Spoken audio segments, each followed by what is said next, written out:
So for a brain dead donor, they are pronounced dead, but their heart is still beating. And I think that's a lot of people aren't aware that that can actually happen. So their heart is allowed to beat to perfuse those organs right until they are ready to clamp the aorta off and restrict the blood flow. And once they get to that point, they'll make sure everyone's ready at the same time, because once that happens, then you're kind of on the time crunch. That's when the clock starts to actually get those organs out and into the recipient.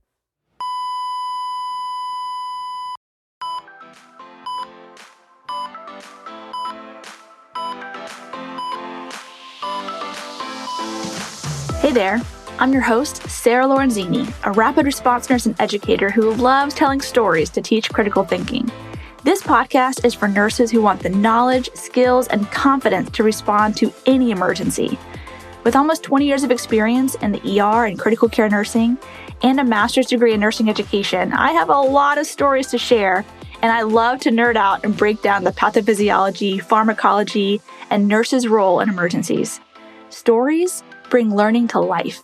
It is way easier to learn from and remember the stories that my colleagues and mentors have told me than anything I've read in a textbook.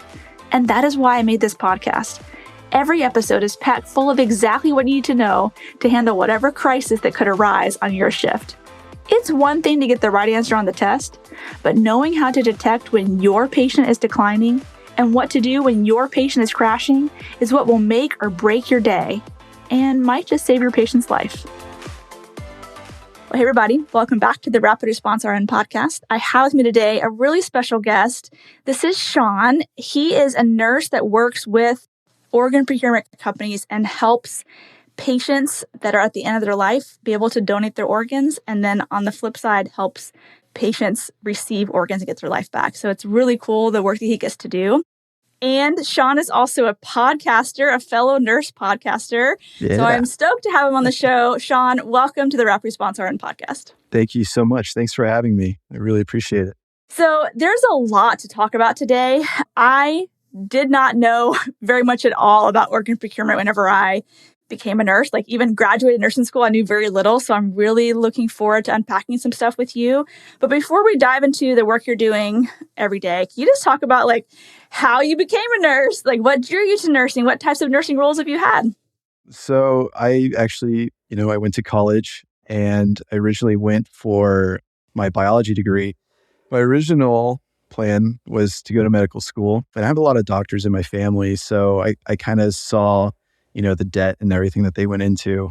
So I actually didn't know I wanted to go into nursing until the last semester of college. And my dad was a dentist, and he said like all of his patients who are nurses absolutely love it because they only work 3 days a week. They get paid pretty well. So that's kind of what sparked me to going to nursing school. And then I found out I was actually pretty good at it. So yeah, I went to nursing school, got a 4.0, and thought I was going to do the CRNA thing. And I got into my first ICU role right out of nursing school. Went to a level 1 trauma hospital in their CVICU and transplant ICU, and became charged there, an educator, and started actually working with organ donors. I was first made aware of organ donation because I had a patient who became an organ donor. And I thought it was the coolest thing. Like we had 2 nurses come in and basically turned the patient all the way around from being pronounced brain dead to now having great PO2s, having a heart that's functioning perfectly, having liver enzymes going down, kidney function going up. And this person became a full donor. And I got a letter a couple weeks later basically saying where all these organs went. I just wanted to pause to emphasize how cool this is. So Sean goes into the cardiac ICU with a plan to be a CRNA, which a lot of cardiac ICU nurses do. But then he gets to care for a patient that was able to donate their organs. And through watching the ordination team come in and completely optimize his patient's organs, get them ready for transplant, and then to get that letter showing all the patients that got a second chance at life because of the work that he did, it totally changed the trajectory of his career. And now he does this full time. Pretty cool. And yeah, from there, I was like, that's what I want to do. And that's why I went into the transplant ICU, because I wanted to see the other side of it. And I did. And specialized in liver transplants, lung transplants, and kidney transplants. And then went from there. So then got involved with the organ procurement organization, became a coordinator there and an educator, and then later on a clinical practice specialist. So that's basically where I am now. And there's a podcast mixed in there somewhere as well. Oh, yeah. Yeah. I forgot about the podcast. Yeah. So I started doing podcasting a long time ago. And it all sprouted from me feeling so unprepared coming out of nursing school and going into the ICU and basically feeling like nursing school meant nothing going into the ICU, and now having to relearn all this stuff. And I just want to be able to have that education out there for people, especially new grads, is kind of what I focus towards. And I don't know if anyone is interested, but my TikTok account also hit 30,000 subscribers today. So, that's awesome. Congrats. Yeah. Thank you so much. So I do the same thing on there too, a lot of videos and education. Yeah. It's definitely a niche in nursing that I didn't ever see myself doing when I started as a nurse. Social media wasn't even a thing whenever I started as a nurse. Never thought I'd be on social media, but right, exactly. You definitely have the opportunity to reach way more nurses than you ever could in your own hospital, in your own town, whenever you are sharing your heart and your brain with the world through social media. So thank you for what you're doing, how you're giving back to the profession. Yeah, of course. So I'd love to just start from the beginning. Like, can you walk us through the process of whenever a patient is declared brain dead and the family decides that they want to donate, or the patient has already decided they want to donate the organs, and when those organs are actually leaving the helipad? It's a lot. It's even before, the pronouncement. So it actually starts with the nurse or even the doctor calling into the hotline and just making the organization aware that this patient is out there. So it kind of depends on the triggers for that OPO or organ procurement organization. Usually it's something like a GCS less than 5 or a patient who's on the ventilator and not expected to survive. So that's usually the triggers that people have to actually come in and evaluate the patient. So then we get to either pronouncement of brain death or withdrawal of care on someone who is not brain dead, because you can actually do organ donation on someone who is not brain dead. And that's called DCD donation, or donation after circulatory death or cardiac death, whichever one you choose to label it as. And then once we get pronouncement or families talking about withdrawing care, the organization looks to see if the patient is registered as an organ donor. So, and if they're not, then the family will be approached and asked if that is something that their loved one would have wanted, or and then they might authorize for them. And if they say no, then it's something that we respect, that the organization respects that, and there's no guilt felt or anything like that. So the main thing is respecting what this person's last wish was. And that is the main thing. It's if someone has signed up as an organ donor or their family knew that is something that they would want to do, it's our job and it's the nurse's job, the whole healthcare team's job, to ensure that is something that we can do for them and make sure that happens. So once the consent is signed, then there will be a period of organ optimization. So this is like 1 to 3 days. Sometimes there could be as fast as even 4 hours until you go into the OR, or as long as 5-6 days, just depending on family timelines and any issues needed for organ optimization.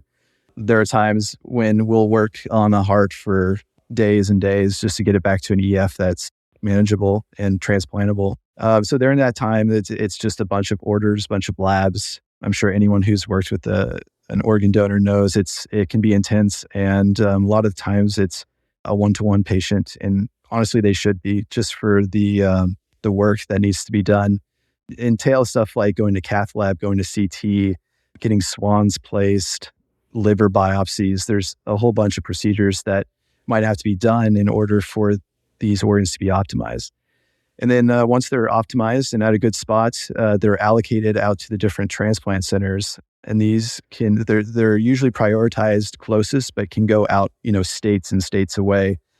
So it's basically going down the match list, and it's depending on the organ, there's different ways that they're classified, and using that will go down the list, and it is basically offering out the organ to the different transplant centers, and they can accept or deny based on, size, or if they see anything like serologies, any kind of diseases that would not fit with their recipient, then they might pass it up.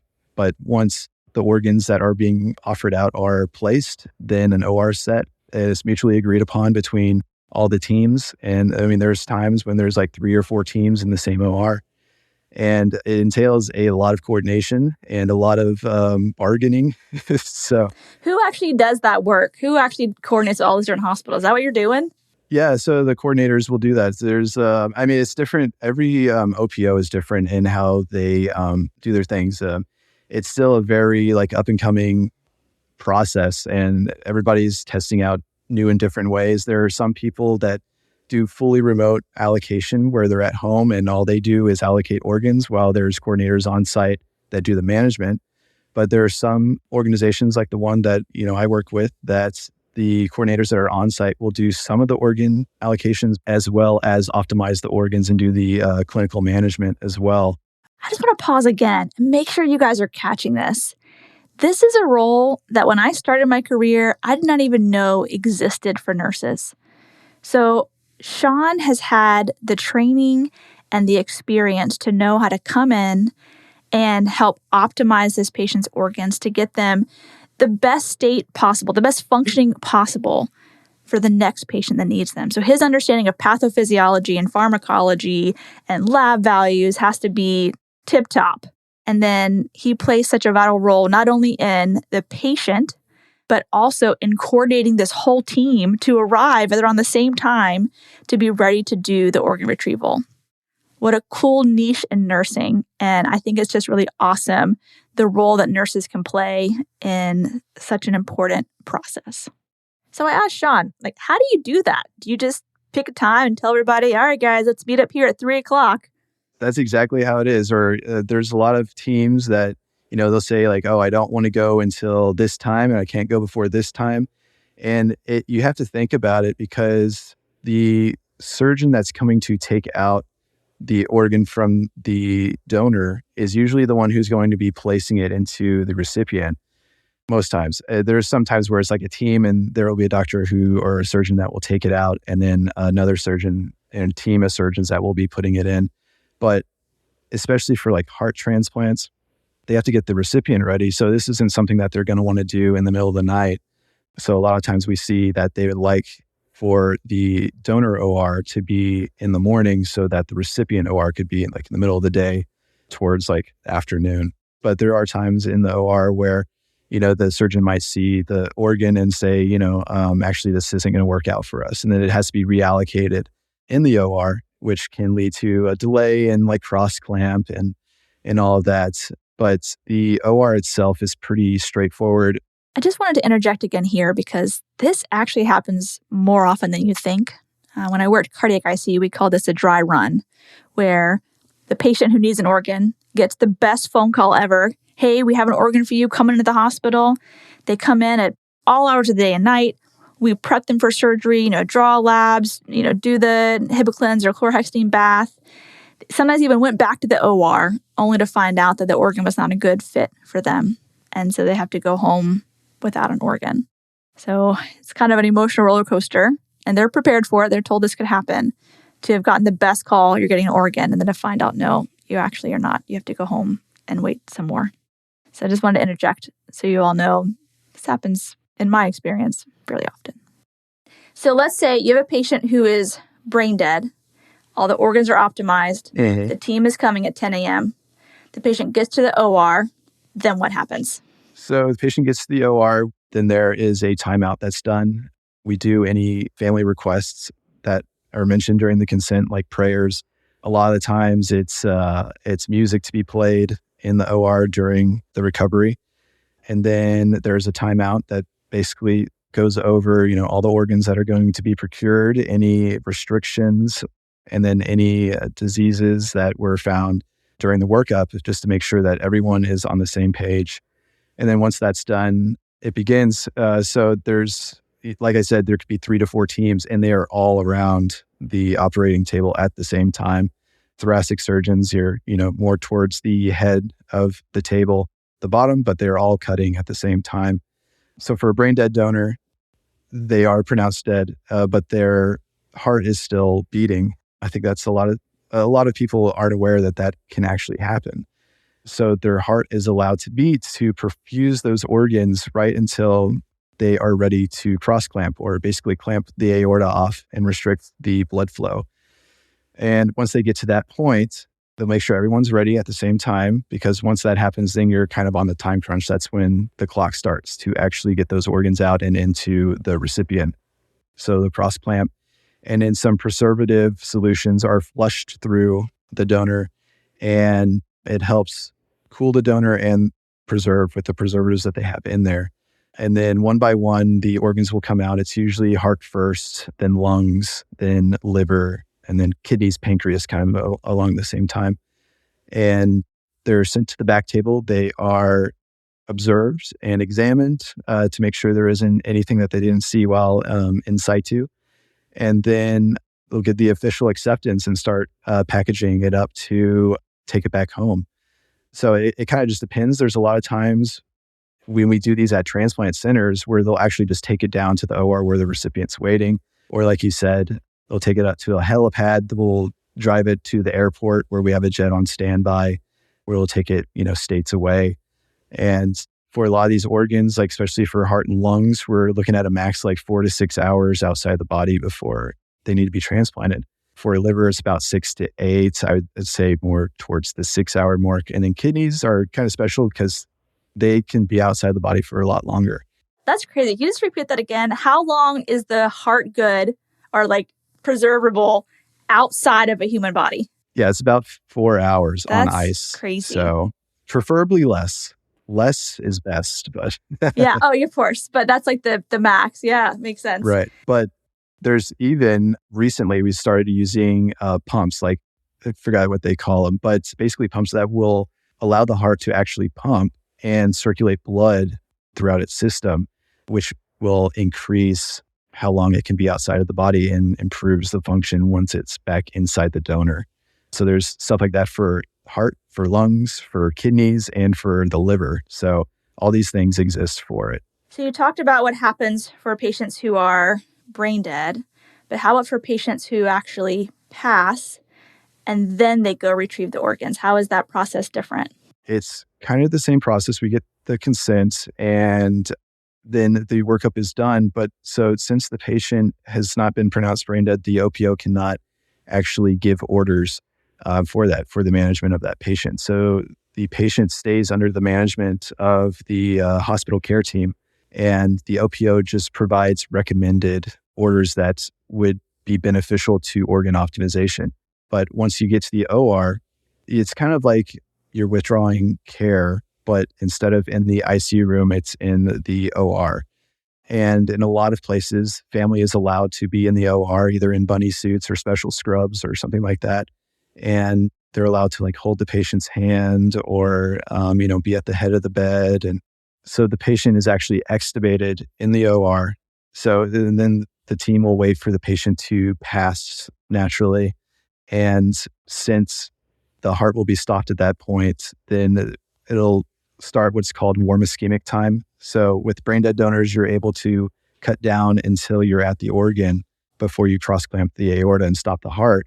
But with DCD donors, you can't do that. So once the heart stops and the patient is officially pronounced, there's usually a waiting period to make sure there's no auto resuscitation, and then the procurement starts. But those organs aren't cold like they are in a brain dead donor, so you have less time. So it's a lot more sensitive in the timing. If the patient doesn't expire, usually within 20 to 40 minutes, usually the liver teams aren't as accepting. So it takes a lot of analysis on the side of the OPO to see if this is a patient that would be a candidate for DCD if it looks like they would pass that time period. So the likelihood of organs being salvageable goes down the longer that it takes for the patient to pass after extubation. Am I understanding that correct? Right. Okay. Yep. All right. Yep. That's correct. So we've talked a lot about like the science behind it and like kind of how the process goes. What I'd love to hear about is like, what is the nurse's role in all of this? And like maybe some of the emotional challenges and things like that that you have encountered in this role, both when you were a cardiac ICU nurse, but then also in your role now. The nurse is very important in this role, mainly in actually referring the patients to the OPO is like one of the most important things you can do, because no one knows that the patient's a donor until they get referred. That's a common misconception. Like nobody has any idea. There's no way for the hospital team to know anything like that. So it's very important to refer because you never know what this patient's last wishes were. There's sometimes when families will bring it up and then that spurs the referral. But, you have a lot of people that come in who maybe don't have the family support or don't have the family at their bedside. And it's important for the care team to recognize that this could be a potential. And, once you see someone as a registered donor, you really want to do everything you can to honor that last wish. So referral is a big part of the nurse's job in organ donation. So do you have any like memorable stories or experiences from whenever you were a bedside nurse or even now in your current role that have really stuck with you and been very impactful in your career? Yeah, I mean that first donor that I had, it was, like I said, that one was very impactful for me. I had no idea what organ donation was. I think I was a nurse for maybe 3 or 4 months off of orientation. And my charge nurse told me that the organ donation people are coming for your patient. I was like, what does that even mean? Like, how does that work? And they came. And like I said, I worked really closely with this guy now who came and optimized this patient. I was like, the patient was not satting well at all. And they came in and they did these special maneuvers. And now the lungs have been recruited. They're opened up and we're satting great. And now the lungs are possibly going to be transplanted and give somebody their life back. So that was just crazy to me. And the fact that these two people, one was a nurse, one of the coordinators was a nurse and the other one was an EMT. And these two people came in and optimized this patient for transplant and everything went. And I got this letter saying, this dad can be with his family for so much longer because of the work that you helped with. And so that is just crazy. And then when I went into the transplant ICU, just seeing these recipients come in on oxygen with the expectation of living maybe 6 more months before they couldn't handle it anymore. And then walking out of the hospital with no oxygen, a brand new life, and then coming back and then not even recognizing the person and saying like, hey, you took care of me when I got my lung transplant. And I just wanted to say thank you. It's insane. It definitely brings like the humanity back to it. Organ donation, like the first part of this podcast episode, is very sciencey and almost like sci-fi a little bit, honestly. Right. Yeah. Yeah. But like when you take it full circle and think about like the end part where these organs are going, they're going to that dad that gets to spend more time with his kids. They're going to that teenager that gets to go to college. Like that part of it, I actually have chills right now just like thinking about how amazing and beautiful that process is. Oh, yeah. Can I share with you my most impactful story from a patient that donated his organs? Yes, please. So I worked cardiac ICU, and this patient, he was young-ish. He was like late 40s, early 50s, and he did not live in Florida where I live now. He lived somewhere up north. He had a dream that he died, and it was so impactful to him that he quit his job and moved to Florida to be close to his family, to be close to his mom and his sisters. And everyone's like, what are you doing quitting your job? You're not even close to retirement. He's like, well, I dreamed that I died and I'm going to die soon. And so I need to be close to my family for my final weeks, month. I don't know how long I have, but I don't want to just keep working my life away and be with my family. And they all kind of thought he was crazy, but like, all right, welcome to Florida. So he like took his mom to Paris and hung out with his sisters and his nieces and nephews, like just lived his life. Yeah. And I don't know how long that went on for, a couple months. And then he was at the gym and had chest pain. This is a healthy dude. Like he's working out at the gym, had chest pain, called all his family. Hey guys, it's happening. I love you. I've loved this time we've had together. They're like, get off the phone with me and call 911. Oh, no. And so ultimately calls 911. He had a huge aortic dissection. So they're able to take him to the OR. They repair the aorta, but he must have like showered clot or something on the table because he stroked out really bad. And so I was his nurse post-op. And when we went to wake him up, he was paralyzed and couldn't, like, he was brain dead, basically. He was not responding at all, had no responses. Taking a CAT scan and confirmed that. And so it was pretty soon after that we were pronouncing him brain dead. And the family immediately, as soon as we told them the bad news, immediately they said, he wants to be an organ donor. He already told us. It's on his driver's license. He wants to be an organ donor. Can we please make that happen? Mm-hmm. And because he was so healthy before this dissection, he had very good organs that were able to be donated. Oh, yeah. I didn't realize at the time how long that process is from the moment they say yes to organ donation till we actually are able to give the organs away. Right. But because we had all that time, because it took time, it actually gave the family time to kind of work through this and prepare themselves for it. I thought that they would be like, can we just get this over with kind of thing? They weren't. They were just happy to have the time with him, to hold his hand, even though he was brain dead, and to talk with him. These people were so beautiful. They wrote a letter to every single recipient. We planned to take both kidneys, both lungs, heart. We planned to take all these. So they wrote a letter to every single one of those recipients and brought them in, and we like packaged them up together with a little gift. And then the day that we took him back to the OR, I was with him, and we actually went outside and we watched the helicopters like leave off the helipad, like with tears in our eyes, watching the organs kind of fly off to their next donor. Oh, yeah. Anyways, that was a couple days process, and I got to be there for all of those days and then at the end of it. And it's a crazy story. I still don't understand how all that works, how he had this dream that he was so convinced he was going to die, and then he actually did pass. I know. And that his family was, I think for them, it was very like, oh, okay, we're definitely doing it. Or there was no question in their mind. Like a lot of families have that question. There was no question because he had already made it very clear what his wishes were. Right. But to just walk with them through that process. And I feel like I shifted from being not just his nurse, but now I am their nurse as well to guide them through this whole process. Oh, yeah. But just like you described, the OPO nurse came in and he basically just sat next to me for days. And we like reviewed labs and drew blood work and added more electrolytes and we're tweaking the ventilator. It was a lot of work to get him ready for the OR.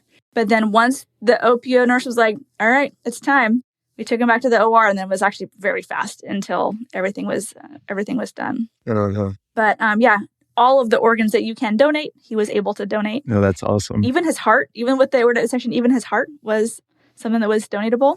Oh, yeah. And so lots of people got their life back because of his life. So it was very impactful for me as a nurse, and I learned so much through the process. So my question for you is, what do you want nurses to know about organ donation? Like, because people ask them questions about it. Maybe families might ask them questions. What are some of the things that you feel like people don't know that they need to know about how the whole process works? I think one of the main things, and this is something for nurses to educate themselves on, even me when I was, in doing CVICU and transplant ICU and all that, I felt like I had a good understanding of what a potential donor would look like. I was like, oh, they wouldn't be able to donate anything. And I think a lot of people think like that. So like, what are some examples of conditions that people often think are not going to be candidates? Right. Well, just like you said, the aortic dissection, a lot of people think like, oh, they went back for heart surgery. They came back, they have an AKI and stuff like that. And it's like, they still have a liver. That liver is somebody's life, or maybe they're in liver failure, but their kidneys are still working. Those kidneys, that's 2 lives that are improved. And people think that because he said he's got cirrhosis and everything, it's like, oh, nothing's going to be good. But you should let the OPO kind of look into that, because things are changing constantly in organ donation. People are taking, sicker organs that can be optimized on the back end so much better than they could, even a year ago. So it's always worth referring. But yeah, other than that, I think just the registered donor kind of thing, I know that y'all know in the hospital, y'all have no idea if a patient is a registered donor or not. Y'all don't have any access to that. You have to have a special privilege to actually get in and look and see if a patient is a registered donor. So you're saying asking the family is not enough? yeah, you can ask the family, and if they say yes, then that's even the better. But that registration of organ donation is almost like it's a legal binding contract, basically. Saying that they want to be a organ donor. So there's that, and families sometimes contest that, but you just have to remind them, like, this is something that your loved one signed up for, and maybe they didn't have that discussion beforehand. And maybe it's something that this person secretly wanted to do or secretly had a passion for. It was just never relayed to them. And there's a whole bunch of cultural things that come into it as well. And we get so many in-services about the different cultures and how, like, pretty much, most of them accept organ donation in some form or fashion. So that's always a contention that people come up with. But other than that, I think the main thing is, a lot of people think that where the organ donor is where those organs are going to be transplanted. But I've seen them go across the country.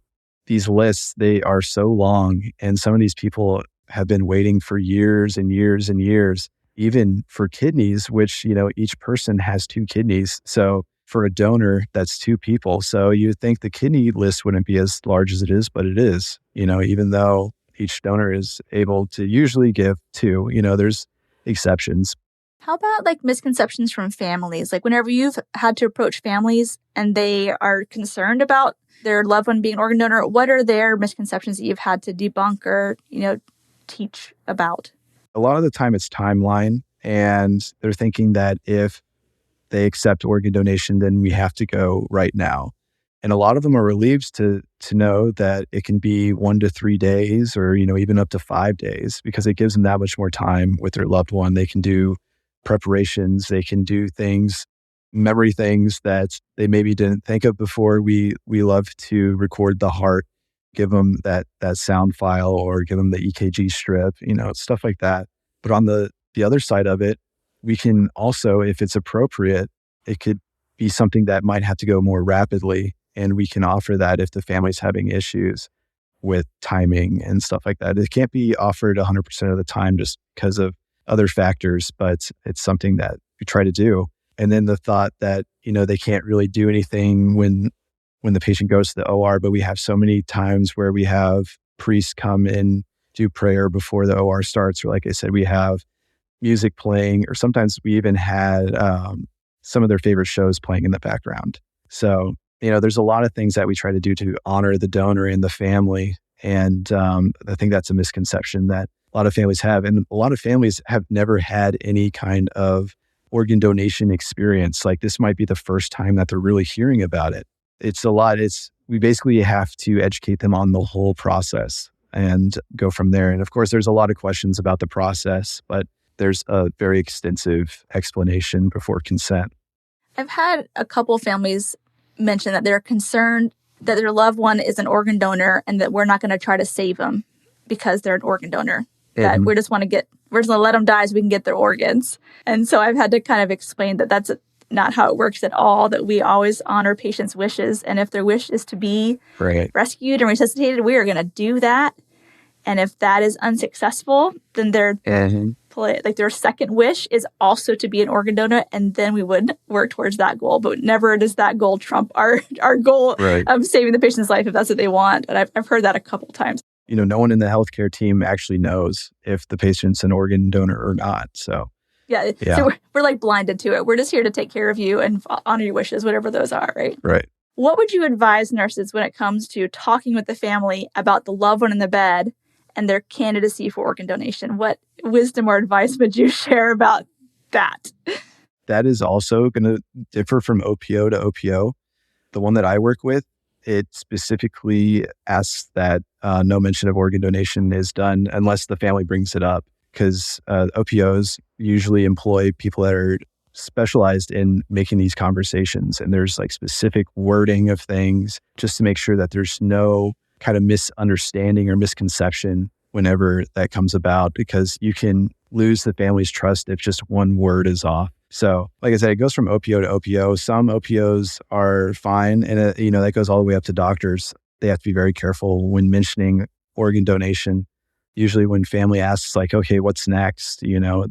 Then usually the care team will say, there's another member of the care team that would like to speak to you about, the next steps, and then it goes from there. So I would say, follow your hospital's policy on that. And, of course, if the family brings it up, I would refer them to the OPO that works with the hospital, unless you feel confident, saying anything. But, if you're new to it as well, a lot of the times it's really easy to say the wrong thing or say something that you thought was true, but it's actually not true. And then there's like a lot of backpedaling when you get to the actual conversation. So the main thing that nurses can do is be there for them emotionally and just know the resources they have in terms of the OPO and the hospital policy and all that.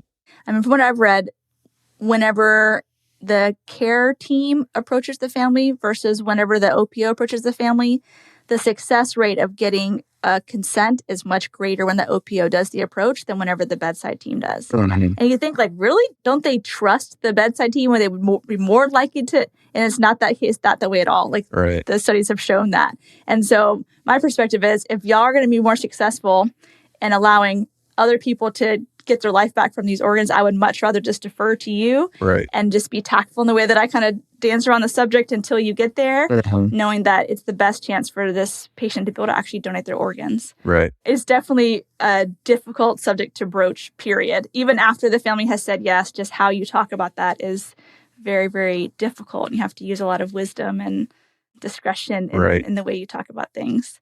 Exactly. Have you been a part of any like walk of honor, or I don't know what you call it in your facilities, but do you guys do that whenever the patient goes back to the OR?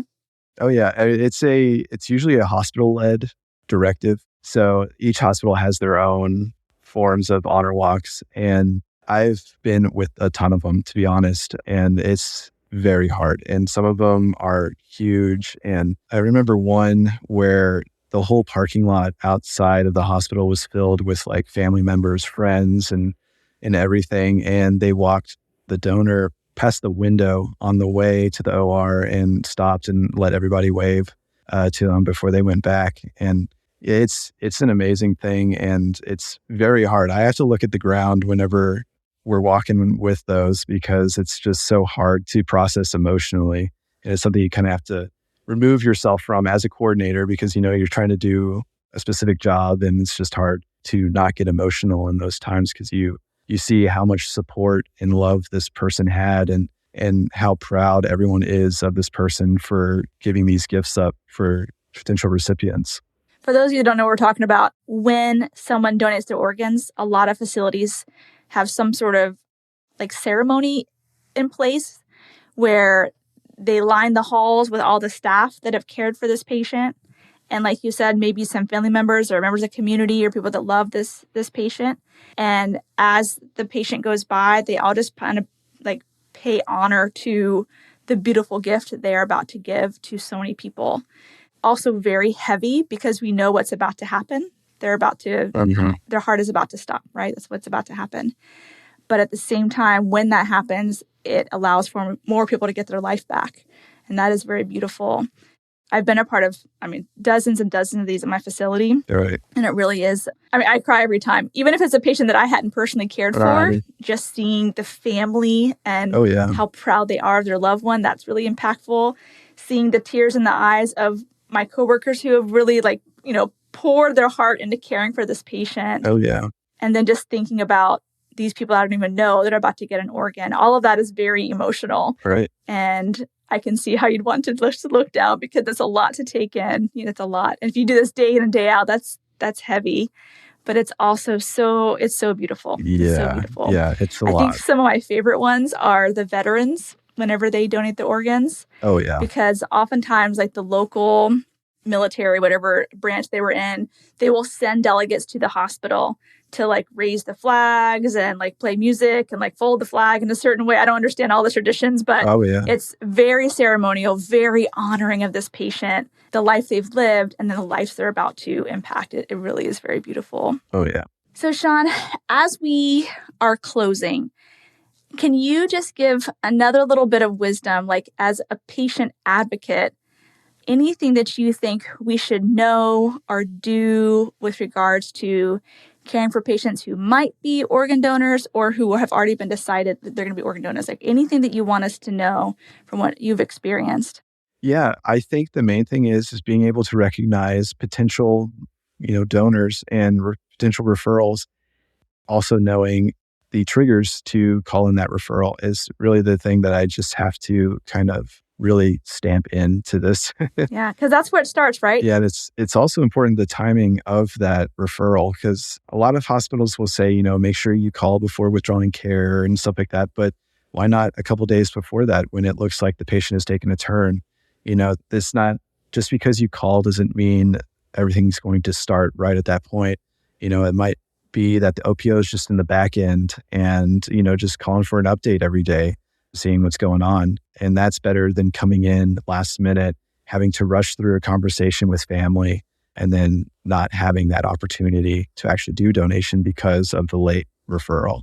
If the nurse doesn't do that, right, then there's no chance someone's going to get that patient's Yeah. organ. So it begins with the nurse recognizing those triggers and speaking up and saying something. And when you do that, you're advocating not only for the patient and what their wishes are, but for future patients that are going to receive their organs. So it's a really important step in the process.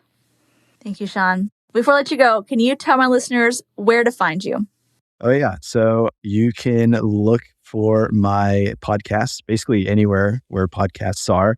It's a Nurse Dose Podcast, and you can just find me on TikTok, Nurse Dose Podcast, as well as my Instagram's the same thing. And I have a website. It is nursedose.org. And what kind of stuff will they find if they go to your website? I've actually been focusing on doing a lot of cheat sheets and resources for ICU nurses, especially that's tailored towards CCRN preparation and CDICU devices such as Impellas, balloon pumps, and external pacemakers. So something that I've really poured my heart and soul into because it's something that I wish I had, whenever I started in the CVICU. So yeah, that and, my podcast's all about critical care, especially for new grads. Awesome. All right. Well, thanks so much, Sean. All those links to his podcast, to his social, to his website, I'll have in the show notes too, so you don't have to go searching for him. You can find Sean easily. Sean, thank you again for your time today and for the important work that you're doing in nursing. Appreciate you. Thank you so much for having me. Before you go, I have an exciting announcement. You can now earn CEs for listening to this podcast. That's right. Our Renegade has teamed up with podcast hosts like me who are delivering amazing content that not only educates, but inspires you to be the best for your patients. You get to learn and earn continuing education credits while absorbing knowledge from thought leaders and innovators in the field of health and medicine. You're already listening to podcasts during your commute, at the gym, or while unwinding after a long day. So why not earn your CEs at the same time? And that's where pod classes come in. Yep, it's just what it sounds like. It's CE learning through podcast. To learn more, I put a link in the show notes for you. Well, thanks for listening. I hope you learned something that will save a life. Remember, nursing is a team sport, so trust your intuition and don't give up advocating until you are confident you've done what's right by your patient. The views and opinions expressed on this show are that of Sarah Lorenzini's. That's me and mine alone. They are not intended as medical advice and should not take the place of your institution's policies or procedures. Evidence-based practice is ever-changing, and your patient care should reflect the current best practice. So if you want to get in contact with me, you can shoot me an email at sarah@rapidresponsern.com or on all social media platforms as the Rapid Response RN.